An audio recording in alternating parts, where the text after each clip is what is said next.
petite vidéo diaporama souvenir qui résume cette année de chantier pour construire cette paillourte.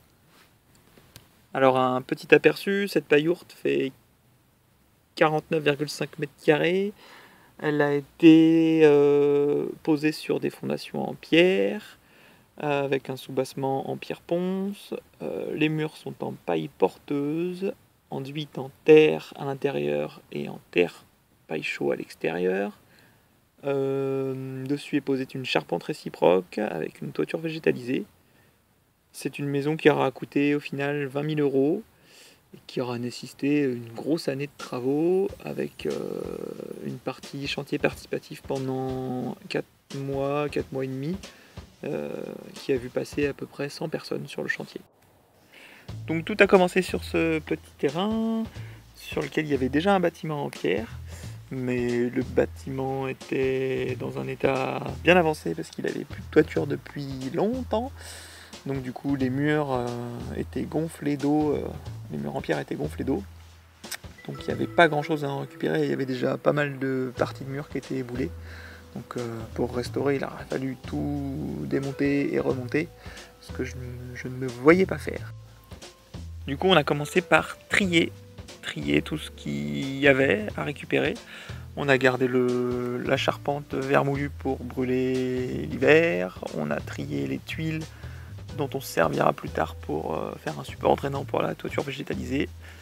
Et du coup on a gardé les pierres pour faire les fondations. Voilà l'arrivée de quelques matériaux, les perches de châtaignier qui vont servir pour faire la charpente réciproque, et du bambou qui va servir pour brocher les bottes de paille. Donc pour pouvoir vivre sur le terrain en habitat temporaire de chantier, on a d'abord commencé par construire une phytoépuration. Donc là il s'agit d'une phytoépuration 3 équivalents habitants, qu'on a faite en autoconstruction accompagnée pour avoir le certificat de conformité. Une fois que ça a été fini, on a pu arriver sur le terrain. Donc on a commencé par déplacer nos panneaux solaires pour avoir notre électricité. Et ensuite on a posé notre yourte dans laquelle on vivait déjà. Et donc on a pu commencer à travailler sur la paillourte. Donc on commençait par écorcer le châtaignier à la plane, concasser les tuiles pour pouvoir mettre sur le toit, les tuiles qu'on avait récupérées de la ruine. Et pour se faire la main sur les murs en pierre, on a commencé à restaurer le puits qui était attenant à la maison.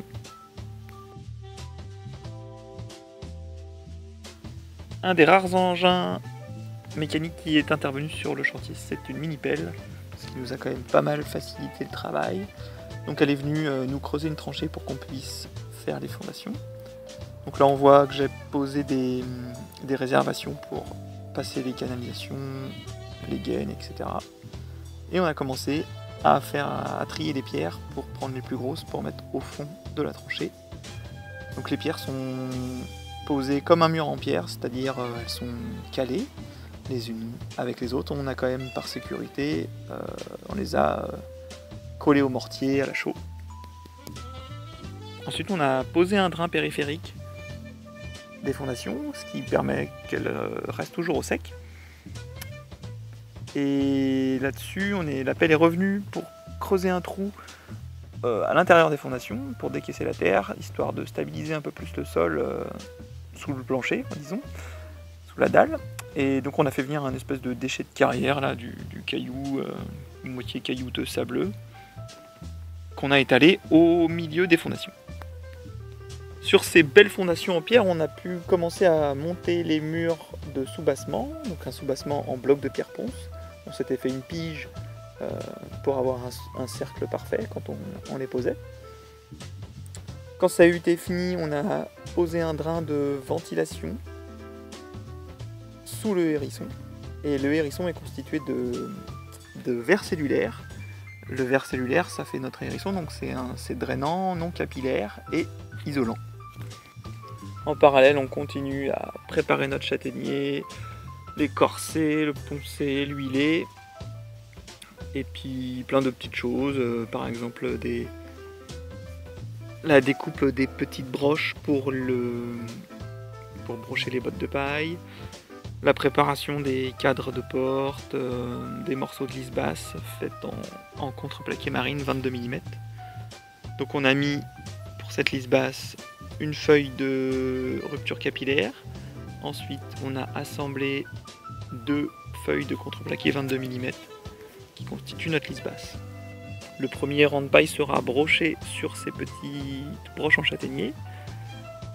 On a posé les pré-cadres de porte.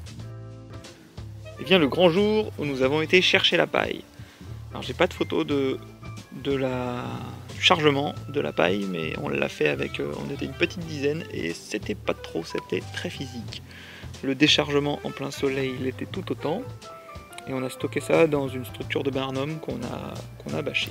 Et c'est parti, on monte les murs en paille porteuse. Donc ça a été une étape assez rapide. On a mis 3 jours pour monter tous les murs avec toujours des tests. On a pris les bottes les plus denses, donc on les pesait et on testait l'humidité des bottes afin d'avoir les bottes les plus denses pour les murs. La charpente réciproque a été aussi une étape assez rapide. On a mis une journée à poser toute la charpente. Donc là, c'était surtout du gros boulot pour monter les perches de châtaignier en haut du mur en paille. La pose des voliges en Douglas a été un petit peu sport, étant donné qu'il n'y a pas 2 perches pareilles, qu'il y a du galbe, qu'il y a des nœuds. Ça a été un petit peu compliqué. On voit les perches qui viennent se lever sur cette photo dans les bottes de paille et c'est pas fini, ça va continuer de descendre. En plus on a eu un petit peu de pluie, du coup il fallait bâcher systématiquement. Et voilà, on a fini de couvrir avec les voliges. Vous voyez que là on est obligé de faire des découpes, on laisse 2 mm de bois pour pouvoir plier les voliges, étant donné qu'il y a beaucoup de dévers. On a rajouté une petite bande d'isolation en liège, en panneau de liège en périphérie du mur intérieur du soubassement pour avoir un coefficient d'isolation un petit peu plus performant que le bloc de pierre ponce et puis se rapprocher au maximum du coefficient d'isolation de la botte de paille, histoire de ne pas avoir un grand pont thermique en périphérie du mur. On continue en parallèle des tests. Là vous voyez les tests d'enduit intérieur et les tests d'enduit extérieur. De retour sur le toit, on pose le pare-vapeur et ensuite on monte toutes les bottes de paille qui vont constituer l'isolation du toit avec une chèvre fabriquée maison, avec une roue de brouette et quelques planches de palette. Tout en haut on a mis du liège étant donné que le rond était trop serré pour pouvoir mettre des bottes de paille et que les bottes de paille en vrac et que la paille en vrac c'est vraiment pas performant en termes d'isolation. Donc on a préféré acheter quelques sacs de liège et mettre du liège en vrac à cet endroit-là. Encore une grosse journée où on a monté le PDM. Le PDM c'est une grosse bâche en caoutchouc qui assure l'étanchéité de la toiture végétalisée. Il pèse 250 kg, donc on était nombreux ce jour-là pour la hisser sur le toit et la déployer. Ensuite on a monté le géotextile qu'on a cousu et après on a commencé à monter toutes les tuiles qu'on avait concassées pour pouvoir faire le support drainant sous la toiture végétalisée. Les quelques tonnes de tuiles sont montées sur le toit et on a commencé à monter la terre. Une petite pause dans les chantiers participatifs m'a permis d'avancer sur l'électricité, la pose des huisseries, faire les descentes d'eau pluviale, etc. 2-3 petits bricolages. Ensuite on a attaqué la première couche d'enduit de corps, donc enduit en terre paille chaud à l'extérieur, enduit en terre paille à l'intérieur, la paille hachée à la tondeuse, quelques tests dalle en terre.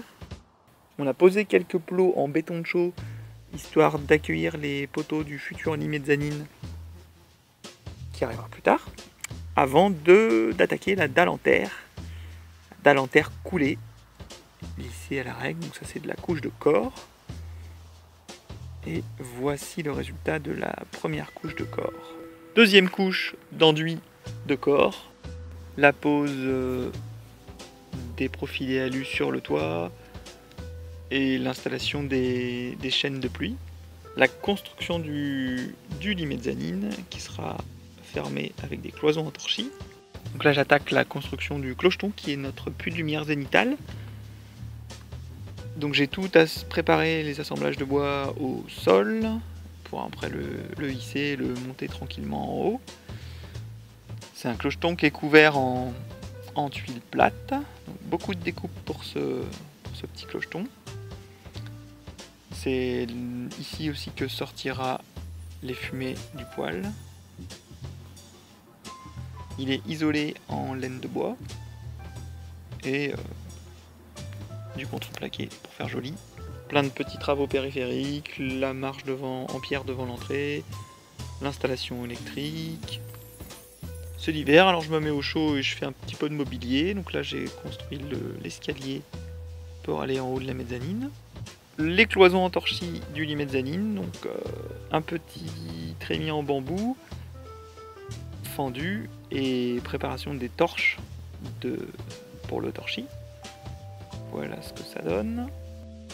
Et j'ai commencé aussi à bricoler un petit peu les futurs meubles de la cuisine.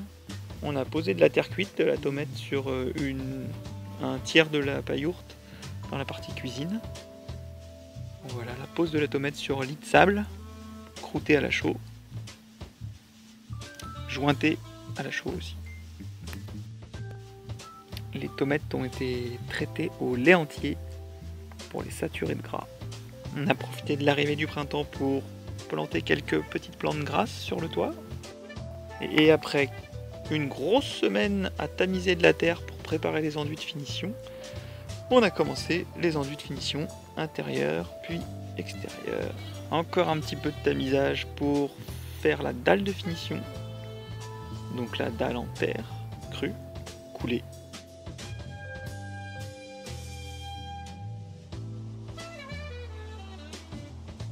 La cuisine qui avance.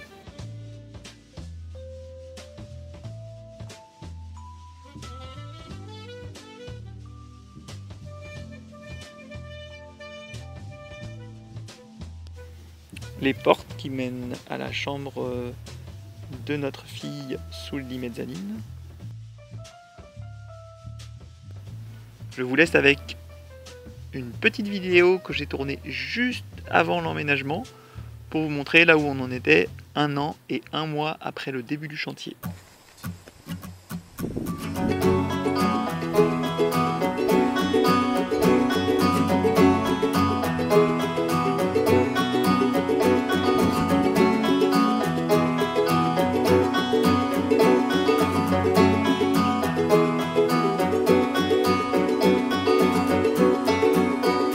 This morning I woke, restless and heady, with blood pulsing fierce in the vein. There's light on a line this morning, and maybe forever I move with regard for the signs. You know I've searched my heart to prove there's better ways to push and pull. Hey, whatever gets you through these days.